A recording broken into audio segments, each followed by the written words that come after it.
اعوذ بالله من الشیطان اللعین الرجیم. بسم الله الرحمن الرحیم.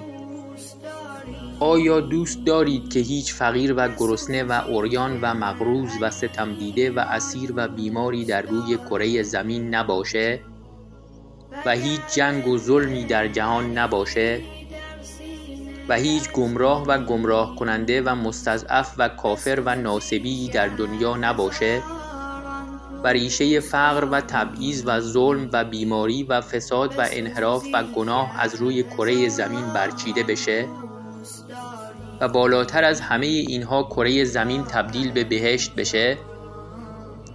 تنها راه چاره برای تحقق این امر ظهور امام عصر عجل الله تعالی فرجه الشریفه و یکی از راه‌های نزدیکتر کردن ظهور احیای امر یا نشر علوم یا احادیث شریفه اهل بیت علیهم السلامه تا جهانیان با آشنایی با اهل بیت علیهم السلام و کلام شریفشون هرچه بیشتر شیعه بشن و تعداد یاران امام عصر عجل الله تعالی فرجه الشریف و دعا کنندگان جهت ظهور بیشتر بشه.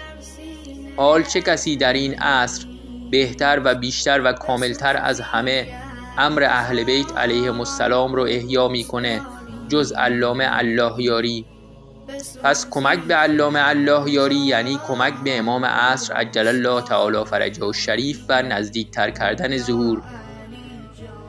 تا حالا بهش کمک کردی؟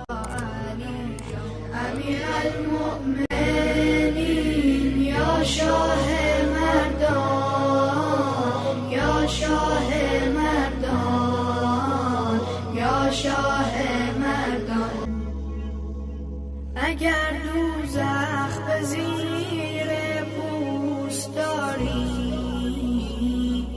نسوزی گر علی را دوست داری وگرنه